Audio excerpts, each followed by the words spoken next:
Greetings, sisters and brothers. This reflection is done by me, Thomas Agboifo of Cell 4. I'm going to be talking about trust in God amidst evil. 1. What does trust in God amidst evil mean in the diary?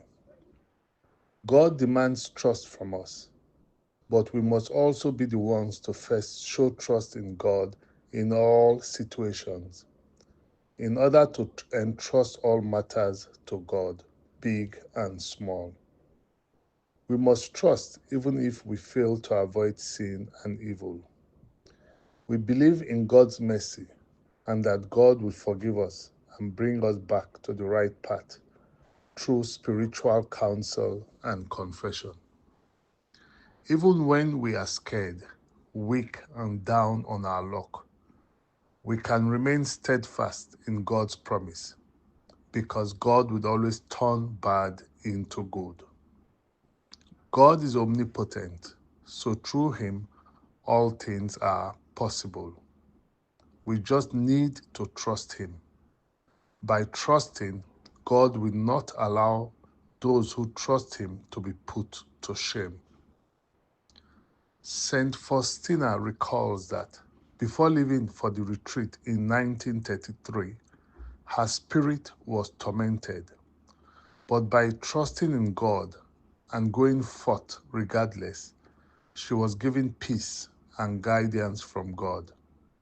She recalls, "In the evening, the Lord said to me, 'My daughter, let nothing frighten or disconcert you. Remain deeply at peace. Everything is in my hands. I will give you to understand everything through Father Andras. Be like a child towards him.'" That's Diary 219. It is easy to become overwhelmed by evil, but we must defend each other and our children from evil. The Lord grants grace to souls when the soul has great work to do beyond its own power, or lets kindred souls be guided and set at peace. To avoid evil, we must be obedient to God and extremely prudent. The way to avoid evil is to be obedient and prudent. Satan can wear the cloak of humility, but not the cloak of obedience. So Satan's evil design will be disclosed. 2. How do I trust in God amidst evil? Keep God's promises in your heart and the front of your mind, so we may call upon them in times of distress. Do not fear.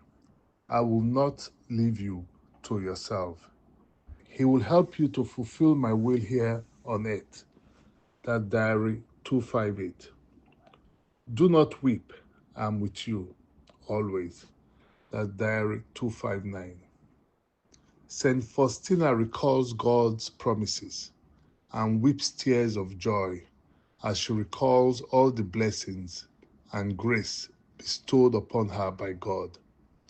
She recalls this by looking back at her garden and house, which shows that in our daily lives and interactions, God is there. There's no time in our lives when we are away from God. 3. How do I personally understand and experience trusting in God amidst evil? There are many temptations and distractions in our daily lives that will lead us astray and cause us to turn to evil. The only way to live steadfastly and rightly is to trust God in all the things we do. This means that when we are weak and distracted, we can seek God and trust in God wholeheartedly.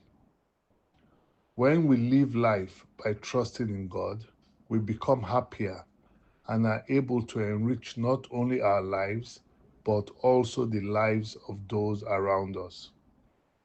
When times are difficult, I am able to persevere because I trust in God. I know that in my obedience and trust, God will be able to lead me out of whatever difficulty I'm currently experiencing. Once, when Saint Faustina was crushed by dreadful suffering and evil, she prayed, "Do what you will with me, O Jesus.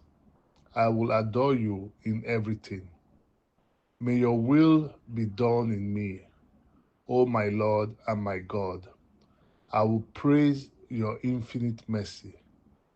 Through this act of submission, these terrible torments left me. Suddenly, I saw Jesus, who said to me, "I am always in your heart." That's Diary 78. This affirms to me that evil deeds and thoughts will plague us. However, a strong belief in God's mercy will enable us to defeat evil because Jesus is always with us in our hearts. 4. Proposals on how to trust in God amidst evil. Having an accountability partner who can help you when you waver in trust in God amidst evil. A good culture of spiritual direction definitely serves this purpose too. Not giving in to thoughts of fear. Be regular and steadfast in reading the Bible to see scriptures daily, to remind one of God's promise to those who trust in God and the consequences of those who don't trust in God. Try to accomplish positive deeds that will bring joy to my life and the lives of others, which in turn spread the goodness of God. Also, most especially, I try to always be in communion with God by going to confession regularly and receiving communion. This on its own will help strengthen our spiritual life and help us trust in God. Once, when Saint Faustina was struggling and felt she was unworthy of taking the sacrament, but was encouraged to partake in the sacrament, and her struggles were able to pass quickly because of disobedience, she narrates in Diary 105. But she would not permit me to omit Holy Communion, so I went. And I understood now that it was only obedience that saved me. It is true that it was the Lord Himself who brought me out of this torment, but my fidelity to obedience did please Him. Through the intercession of Saint Faustina, may we learn to trust in God amidst evil. Thank you. Jesus, I trust in you.